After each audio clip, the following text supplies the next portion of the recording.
Hello friends, मैं doctor Sanjeet. आज का हमारा विषय है गैस और कब्ज की समस्या को कैसे हम बहुत ही आसानी से कम कर सकते हैं। यदि हम अपनी लाइफ स्टाइल को थोड़ा सुधार लें, अपने खान पान को सही कर लें, उसके बाद भी अगर गैस की समस्या कब्ज की समस्या रहती है तो कुछ ऐसे आयुर्वेदिक दवाओं का एक कम्बिनेशन है जिसके आप खुद बना सकते हैं, या अगर कहीं पे आपको इसका मिल जाए कम्बिनेशन तो आप इसको प्रयोग करेंगे तो आपकी गैस और कब्ज दोनों की समस्या को दूर करेगा। क्योंकि ये जो आयुर्वेदिक औषधियों का जो मिश्रण है, ये आपको मतलब आपके शरीर में रोचन पैदा करेगा, यानी खाने के प्रति रुचि पैदा करेगा।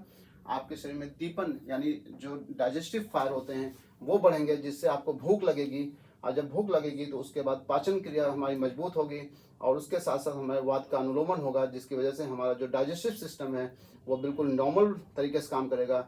अगर डाइजेस्टिव सिस्टम नॉर्मल तरीके से काम करेगा तो जो हमारे शरीर में एसिड बनता है, जो डाइजेस्टिव एंजाइम बनते हैं, वो भी नॉर्मल तरीके से काम करेंगे।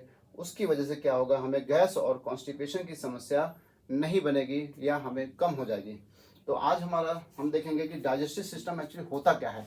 एक्चुअली हम लोग क्या करते हैं, कभी कभी देखा होगा कि गैस की समस्या होती तो हम लगातार कोई एंटासिड या कोई गैस की दवाइयाँ जैसे पीपीआई हो गया या H2 ब्लॉकर्स हो गए, हम लगातार खाते रहते हैं और देखते हैं कि कुछ दिन खाते हैं, कुछ दिन तक तो वो आराम करती है दवाइयाँ, फिर उसके बाद धीरे धीरे वो काम करना बंद कर देती है। इसी तरह कब्ज की भी आपने दवाइयाँ देखी होंगी जो हम लैक्सेटिव या परगेटिव्स का प्रयोग करते हैं। जैसे उसमें कुछ बल्क फार्मिंग होती है, कुछ स्टिमुलेंट होती हैं, कुछ ऑस्मोटिक होती हैं, कुछ वहाँ पे सूदिंग इफेक्ट प्रोवाइड करती हैं। जैसे मान लेते हैं हम कोई एक सिरप पिए हैं या कोई दवा खाएं, एक चम्मच खाते हैं तो आराम मिलता है, फिर 10 दिन वही आराम करता है, फिर जब 20 दिन हो जाता है तो वही दवा फिर कम काम करती है, फिर हम उसकी डोज बढ़ाते हैं। और एक समय ऐसा आता है 50-50 ml पीने के बाद भी हमने देखा है कि कब्ज की समस्या दूर नहीं होती। क्योंकि जो भी आप कब्ज की दवाइयाँ या गैस की दवाइयाँ खाते हैं वो सिम्टोमेटिक रिलीफ है, थोड़े दिन तो आराम करती है, फिर बाद में फिर वही। एक्चुअली हमें कब्ज बनता कैसे और गैस क्यों बनती है, अगर हम इसको समझ लें तो शायद हम कब्ज और गैस की समस्या से निजात पा जाएंगे। तो सबसे पहले हम पढ़ेंगे कि हमारा जो डाइजेस्टिव सिस्टम होता क्या है। डाइजेस्टिव सिस्टम हमारी ओरल कैविटी थोड़ा सा जैसे माउथ से लेके एनस तक ही होता है। जैसे हमारा ओरल कैविटी में क्या सीक्रेट होता है, सलाइवा। सलाइवा क्या है, जो सलाइवा होते हैं इसमें कुछ ऐसे एंजाइम्स होते हैं जो खाने को यही माउथ से ही पचाना शुरू कर देते हैं। फिर उसके बाद स्टमक में हाइड्रोक्लोरिक एसिड और डाइजेस्टिव जूसेस कुछ बनते हैं जो कि खाने का पाचन यहाँ भी कुछ होता है, कुछ हमारी छोटी आंत में होता है। फिर उसके बाद जो भी हमने खाया है, जो उसका वेस्ट प्रोडक्ट होता है, खाने के पाचन के पश्चात जो बचा हुआ वेस्ट प्रोडक्ट होता है वो हमारी बड़ी आंत में, लार्ज इंटेस्टाइन में जाके स्टोर हो जाता है, और उसमें थोड़ा बहुत जो पानी होता है या कुछ ऐसे मिनरल्स होते हैं जो हमारी बॉडी एब्जॉर्ब करती है, और फिर वो मल को हमारे शरीर से बाहर निकल जाती है। अगर यही मल हार्ड हो जाता है तो उसे हम कब्ज कहते हैं, और यहाँ पे ऑब्स्ट्रक्शन हो जाता है तो फिर वहाँ पे गैस बनने लगती है। तो कब्ज और गैस हमारे शरीर में बनने का कारण क्या है और इससे हम निवारण कैसे करेंगे। तो सबसे पहले जब भी हम भोजन लेते हैं, हमारे ओरल कैविटी में सलाइवा का सिक्रेशन होता है। सलाइवा जो एंजाइम होते हैं, जैसे टाइलिनिक एंजाइम होता है, जब हम माउथ में थोड़ी देर खाने को चबाते हैं तो खाना देखते हो कि लुगदी जैसा हो जाता है, यानी जो बोलस का फॉर्मेशन होता है। फिर वो हम जब उसको निकालते हैं तो इसोफेगस के थ्रू वो हमारे स्टमक में पहुंचता है। स्टमक में क्या होता है, HCl हाइड्रोक्लोरिक एसिड का सिक्रेशन होता है। इसी को हम जनरल भाषा में गैस बोलते हैं कि हमें गैस हो गई। जैसे एसिडिटी होना, एसिडिटी क्या है, हाइड्रोक्लोरिक एसिड का फॉर्मेशन ज़्यादा हो जाना, या इसकी वजह से कहीं हो सकता है कि हमारी जो ये स्टमक होती है इसकी लेयर्स में कई बार इसमें अल्सर्स आ जाते हैं, जिसकी वजह से हमें गैस्ट्राइटिस हो जाती है। तो हाइड्रोक्लोरिक एसिड का सिक्रीशन यहाँ पे स्टमक में होता है। हाइड्रोक्लोरिक एसिड का सिक्रीशन होना जरूरी है। अगर हम इसको रोक देंगे तो हमारा डाइजेस्टिव सिस्टम डिस्टर्ब हो जाएगा, क्योंकि हमारे भोजन को पचाने में हाइड्रोक्लोरिक एसिड का एक रोल है। जब ये यहाँ पे एसिडिक मीडियम प्रोवाइड करता है, जब ये एसिडिक मीडियम वाला फूड एसिड के साथ जब आगे बढ़ता है तो हमारी बड़ी आंत में छोटी आंत में जब हमारा भोजन पहुंचता है तो वहाँ पे पैंक्रियास, वहाँ पे गॉल ब्लैडर, वहाँ पे लीवर के जो सिक्रीशंस होते हैं इस हाइड्रोक्लोरिक एसिड की प्रेजेंस में कई बार वो एक्टिव होते हैं। उसकी वजह से यहाँ पे हमारा डाइजेशन प्रोसेस और तेजी से बढ़ता है। फिर उसके बाद जब खाना हम पूरा पचा लेते हैं तो खाना पाचन के पश्चात, जैसे मान लेते हैं हमने ये फूड मटेरियल खाया, फूड मटेरियल खाने के बाद हमारे शरीर में दो पार्ट होते हैं, एक उसका भाग बनता है मल और एक उसका भाग बनता है क्षार। यानी ये हमारा जो होता है वो न्यूट्रिशनल कंटेंट था, और ये हमारा जो है जो ये वेस्ट प्रोडक्ट था। ये क्या था, वेस्ट प्रोडक्ट। वेस्ट प्रोडक्ट मतलब होता है जो मल और मूत्र के रूप में हमारे शरीर से बाहर निकल जाता है, और जो सार होता है, जो न्यूट्रिशन वैल्यू होती है खाने की, वो हमारे पूरी बॉडी में एब्जॉर्ब कर लिया जाता है। ये हमारी छोटी आंत में सबसे ज़्यादा होता है। अब क्या होता है कि अगर आपके फूड का सही से डाइजेशन नहीं होगा, यानी सही से पाचन नहीं होगा, तो ना तो सही से मल का फॉर्मेशन होगा, ना तो सही से सार का फॉर्मेशन यानी न्यूट्रिशन वैल्यू का फॉर्मेशन होगा। जब सही से ना तो मल बनेगा ना सार बनेगा, तो आपकी बॉडी में कहीं ना कहीं कोई ना कोई मेटाबॉलिक डिसऑर्डर उत्पन्न होंगे, जैसे ओबेसिटी हो जाना, जैसे डायबिटीज का उत्पन्न होना, तो ये सब चीजें होती है। यानी अगर हमारा डाइजेस्टिव सिस्टम अच्छे से काम कर रहा है, डाइजेस्टिव सिस्टम का मतलब हो गया कि वहाँ पे जो हमारी बॉडी में जो एसिड होते हैं, जो HCl है, वो सही से बने, और डाइजेस्टिव एंजाइम्स अगर सही से फॉर्मेशन हो रहा है, तो हमारा डाइजेशन बिल्कुल नॉर्मल रहेगा, ठीक है, तो हमारा पाचन सही रहेगा, हमें गैस और कब्ज की समस्या नहीं बनेगी। तो हम जो ये त्रिकटु, जो सौंफ, एरंड, भृश, हरितकी, हींग, निशोथ, त्रिविध जिसको बोलते हैं, काला नमक, ये त्रिकटु का मतलब होता है 3 आयुर्वेदिक औषधियों का कॉम्बिनेशन, जिसमें सोंठ होता है जिसे हम जिंजीबर ऑफिसिनालिस कहते हैं, काली मिर्च जिसको हम पाइपर नाइग्रम कहते हैं, पिपली जिसे हम पाइपर लॉन्गम कहते हैं। ये 3 ऐसे होते हैं, इन तीनों का कॉम्बिनेशन आयुर्वेद में इसको त्रिकटु कहा गया है। ये क्या करता है, ये हमारे शरीर में दीपन और पाचन करता है, और थोड़ा बहुत रुचि भी पैदा करता है।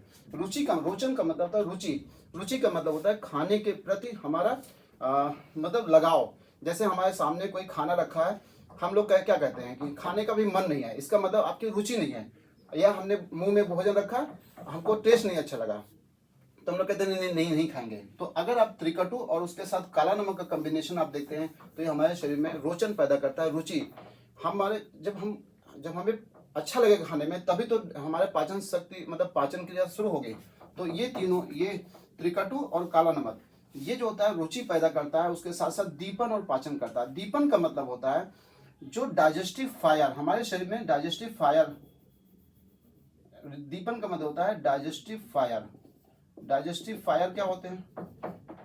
डाइजेस्टिव फायर का मतलब होता है जो एंजाइम्स बनते हैं हमारे शरीर में, जो खाने के पाचन में हेल्प करते हैं, जिनकी वजह से ही खाने का पाचन होता है, वो त्रिकटु की वजह से दीपन होता है।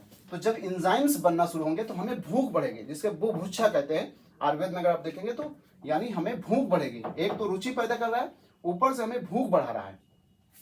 ये पूरे कॉम्बिनेशन लगभग सबके यही हैं, कोई दीपन कर रहा है, कोई पाचन कर रहा है, कोई रोचन कर रहा है, कोई वात का अनुलोम कर रहा है। तो ओवरऑल हम पूरे जो ये आयुर्वेदिक दवाओं का एक कॉम्बिनेशन हम बता रहे हैं। ये चारों चीजें कैसे आपके डाइजेस्टिव सिस्टम को रेगुलेट करते हैं, कैसे एसिड का सिक्रेशन मेंटेन होता है, कैसे डाइजेस्टिव एंजाइम का सिक्रेशन मेंटेन होता है, और कैसे गैस और कॉन्स्टिपेशन से निजात मिलती है। तो रोचन पैदा किया इन कॉम्बिनेशन में। दीपन का मतलब होता है डाइजेस्टिव फायर। डाइजेस्टिव फायर मतलब एंजाइम्स। हमारे आयुर्वेद में 13 प्रकार के अग्नि का वर्णन आया है, जिसमें एक जठराग्नि होती है, 5 भूताग्नि होती है, और 7 धातुअग्नि होती है। अगर कहा जाता है हमारे आयुर्वेद में, अगर हमारी अग्नि कमजोर हो जाए तो हमें फिर बीमारी उत्पन्न होने लगती है, हमें रोग उत्पन्न होते हैं, और किसी की अग्नि अगर खत्म हो गई तो वो मतलब उसका जीवन भी खत्म हो जाएगा।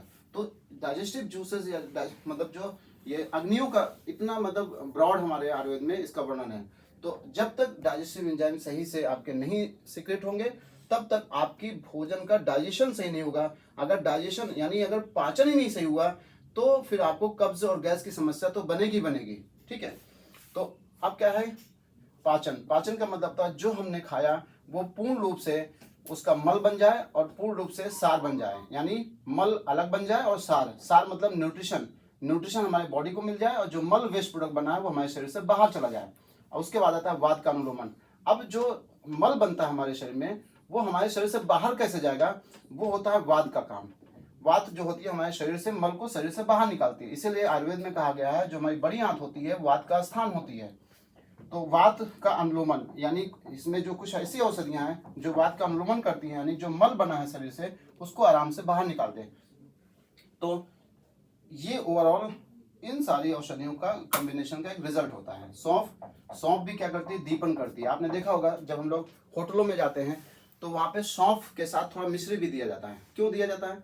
क्योंकि जो भी हमने वहाँ पे खाया है उसका सही से मतलब उसका पाचन हो जाए, उसका सही से हमारे शरीर में दीपन हो, ताकि हम जो भी खाए हैं वहाँ पे हमें कोई भी उस खाने से कोई नुकसान ना पहुँचे। इसलिए हम जब होटल में खाना खाने जाते हैं तो वहाँ पे देखिए आपको सौंफ और मिश्री का कॉम्बिनेशन दिया जाता है।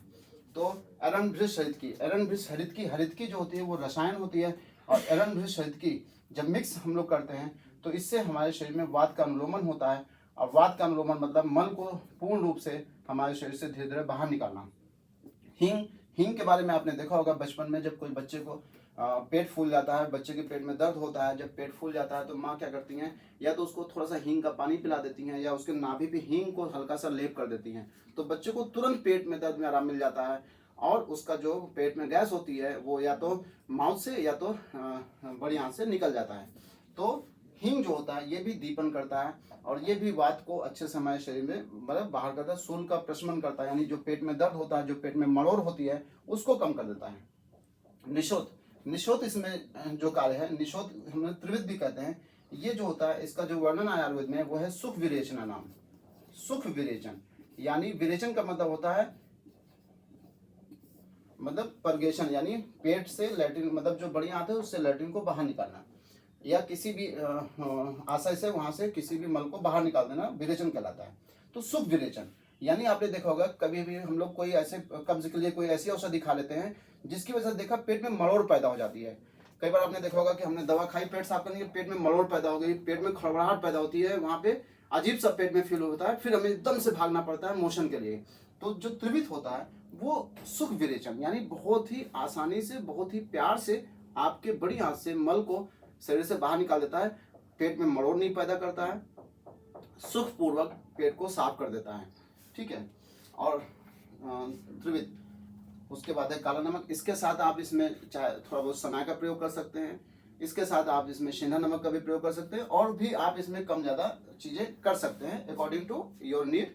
किसी भी आयुर्वेदिक जो प्रैक्टिशनर है, किसी भी डॉक्टर की सलाह से अगर आप इन कॉम्बिनेशन का प्रयोग करते हैं तो आप देखेंगे आपको डाइजेस्टिव सिस्टम आपका बिल्कुल मेंटेन हो जाएगा, और जो कब्ज और गैस की समस्या बन रही थी वो नेचुरली सही होगी, वो नेचुरली डाइजेस्टिव सिस्टम आपका मेंटेन होगा। आप सिर्फ पेट साफ करने के लिए कोई औषधि जब खाते हैं तो आपकी बड़ी आंत पे वो काम करता है। या तो अब मैं आपको बताता हूँ, जो हम लोग लग्जेटिव का प्रयोग करते हैं, जैसे आपने कोई लग्जेटिव खरीद के खाया, लग्जेटिव क्या करता है, या तो वो बल्कि होगा यानी या तो वो बल्क फार्मिंग होगा यानी मल की मात्रा बढ़ा के पेट साफ करा देगा, या तो वो स्टूमुलेंट होगा। क्या होगा? स्टूमुलेंट यानी आंतों के मूवमेंट को, ऐसे आंतों का मूवमेंट तेजी से करके बढ़ा देगा, तभी आपके पेट में मरोड़ पैदा होती है, तभी आपके पेट में गुड़गुड़ाहट पैदा होती है जब हमारा आंतों का मूवमेंट तेज हो जाता है। या तो वो ऑस्मोटिक होगा। ऑस्मोटिक का मतलब होता है मल की, जो हमारा मल होता है उसके उसमें पानी की मात्रा बढ़ाकर पेट साफ करा दे। तो हम जो दवा खाते हैं कब्ज को दूर करने के लिए वो केवल बड़ी आंत पे काम कराकर मल की मात्रा को कम करा देते हैं, लेकिन जो जहाँ पे डाइजेशन वाकई में हो रहा था, छोटी आंत, पेट, ओरल कैविटी, यहाँ पे तो हमने उस दवा से कुछ किया नहीं। तो अगर आपको कब्ज और गैस को पूर्ण रूप से मतलब नेचुरली अगर ठीक करना है तो कोशिश करें कि ऐसी औषधियों का प्रयोग करें जो आपकी ओरल कैविटी भी काम करे, जो आपके स्टमक भी काम करे, एसिड के सिक्रीशन को बैलेंस बना के रखे, डाइजेस्टिव जूसेस को बैलेंस बना के रखे, ताकि आपका डाइजेस्टिव सिस्टम सही हो जाए। तो कब्ज और गैस तो आपको बनेगी भी नहीं। इस कॉम्बिनेशन में एक आयुर्वेदिक फार्मूला है, मैं आपको रिकमेंड करता हूँ, ले सकते हैं। गैसांस एक आयुर्वेदिक पाचन चूर्ण आता है, ये है, ये आपको मिल जाएगा अमेजोन या ऑनलाइन, आप एक बार देख सकते हैं, ये मिल जाता है, गैसांस के नाम से आता है। तो ये जितने भी इंग्रेडिएंट मैंने बताए हैं लगभग इसमें सब आपको मिलेंगे। ये काफ़ी अच्छा है गैस और कॉन्स्टिपेशन दोनों में। इसमें आपको रुचि पैदा करेगा, भूख बढ़ाएगा, खाने के प्रति लगाव पैदा करेगा, पाचन शक्ति को मजबूत करता है, और जो गैस बनती है अगर आप इसको, मैंने देखा है कि जो लोग इसको खाते हैं 10-15 मिनट बाद ही 1-2 डकार आती है, कई बार 6-6 डकार आ जाती है, यानी जो आपके स्टमक में गैस बनी रखी है, जो पेट फूला हुआ है, वो तुरंत आपको ओरल कैविटी से निकल जाएगा, और जो आपकी बड़ी आंत में गैस फंसी हुई है वो यहाँ से निकल जाएगा। तो ये बहुत ही अच्छा कॉम्बिनेशन है जिसमें लगभग सारे इंग्रेडिएंट पड़े हुए हैं। Thank you.